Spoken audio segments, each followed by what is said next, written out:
Okay, we are live. All right, sounds good. Hello, everybody. This is Bill Tubbs. I'm the acting chairperson for the Southeast Area Community Planning Council Advisory Council, and I'll read this short announcement.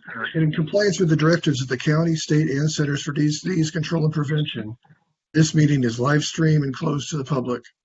Temporary procedures are subject to change pursuant to guidelines related to social distancing and minimizing person-to-person contact. To make a verbal comment at today's meeting, dial 916-875-2500 and follow the prompts to be placed in queue for a specific agenda item or off-agenda matter. When I open public comment for a specific agenda item or off-agenda matter, from the queue into the meeting to make a verbal comment. Written comments are always accepted. Send your email comment to boardclerk@saccounty.net. Your comment will be routed to the board and filed in the record. And so, Clerk, would you please call the roll? Member Brett, Member Garfield, Member Holt. Here. Member Sweet. Here. And Chairperson Tubbs. Here. And you have a quorum. Sounds good. Okay, so that nothing else to be done. The preamble here. Would you please call the first item? Item 1 is 13465 Christensen Road ADU, located at 13465 Christensen Road in the Southeast Area Community, and the request is for a special development permit. Okay. Did planner want to give a presentation on the project? Yes. Hello, everyone. This is Balak Batar, lead planner for this project. I'll just jump into the brief presentation I have. We can go to the next slide, please. If there are any members of the public who wish to view the project exhibits or see status updates on the project, they can go to planningdocuments.saccounty.net and type in the control number PLNP 2020-00251. Next slide, please.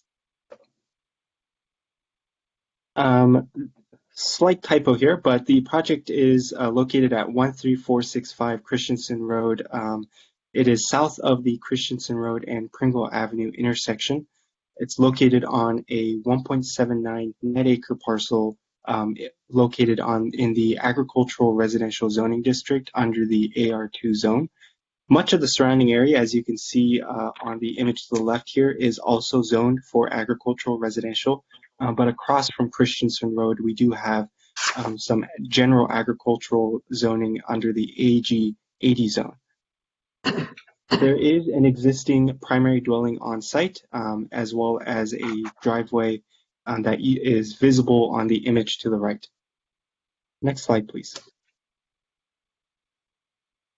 The request is for a special development permit to increase the allowable maximum square footage up to 1,200 square feet. Specifically, the special development permit is seeking to allow a size of 1,091 square feet, which exceeds the 1,000 square feet that's allowed under the zoning code. The special development permit is also seeking to allow a deviation from height standards, seeking to allow a 25-foot and 3.5-inch height, which would exceed the maximum height of 20 feet, as well as allowing the ADU to be 2 stories tall.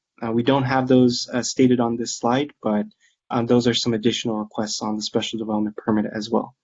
The 1,200 square foot maximum is set by state law, so the special development permit cannot grant habitable space any greater than that 1,200 square feet. And when we talk about habitable space, what we're really looking at is areas that are meant for continuous use for living, sleeping, eating, or cooking. Next slide, please.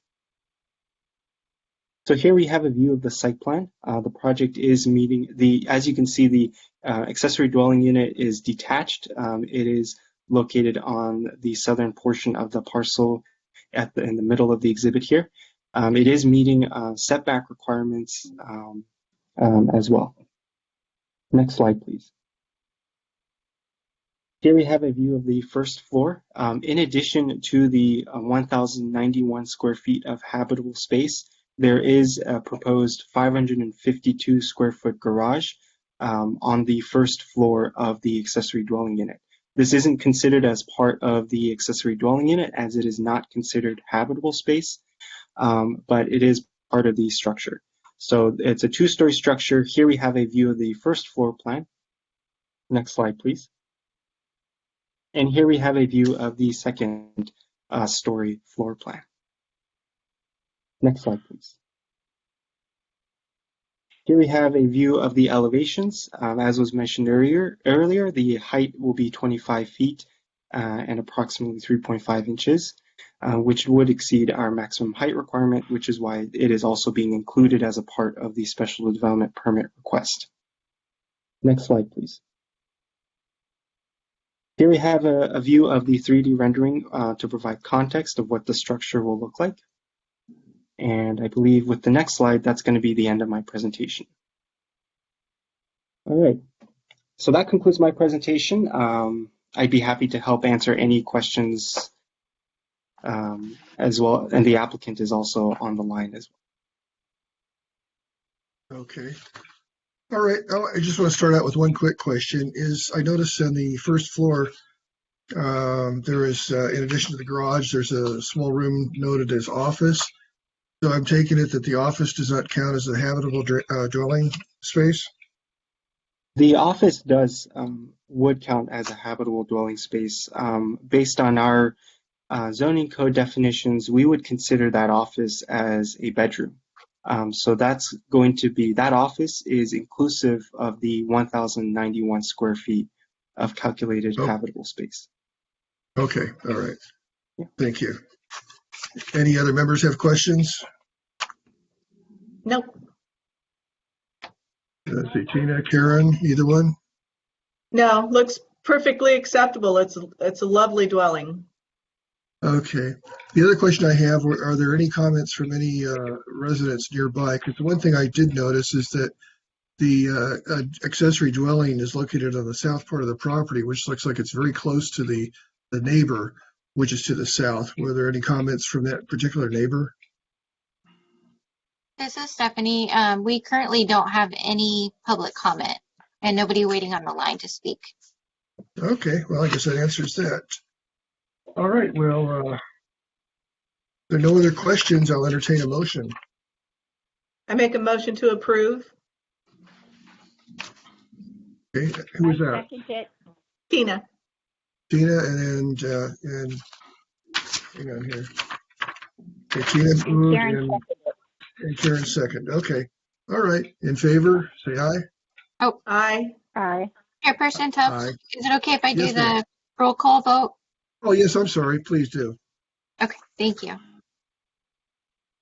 All right, Member Bruce, absent. Member Garfield, Member Holt, Is this where I say aye? correct. Okay. Aye. Member Sweet Aye. and Chairperson Tubbs. Aye. And motion carries with the members present. Sounds good. Okay. And let's see, are there any other announcements I can think of? Are there any staff updates? This is Matt Mejia, Senior Planner. No, there are no updates to report back to you guys. All right, thank you. Are there any other council member comments? No? Hearing none, and knowing there are no public comments, Correct. and we still, I'm sorry, go ahead, whoever's, Oh, I just said correct. This is Stephanie. We have no Okay. off-agenda public comments. all right. The only thing I noticed that's missing, and I guess it really doesn't matter right this second, is I wanted to put an item for elections on here at some point, because obviously I'm just acting right now. We need to make sure we get everybody on board to have a new election for chair and vice chair and I think that's all we have now. Chair and vice chair. We no longer officially have a secretary position for the CPACs. Is that right? Correct. Okay. So if we could put that on for the next agenda, that'd be great. Certainly. I will make note of that and put that on our next meeting agenda. That sounds good. Okay, with that, do I have a motion for adjournment? I make a motion to adjourn. Member That Holt. would be, okay, second. I'll second. And with that, we'll adjourn the meeting. Thank you. Thank you. Thank you. Thanks, everybody, and good luck on the project for the insolence. Thank you so much. We really appreciate it. Yeah, thanks a lot. Take care. Looks good. Thank you. Okay, I guess that's it. Do you want to wrap it up, Stephanie? Nice Anything job. else we need to do? Nice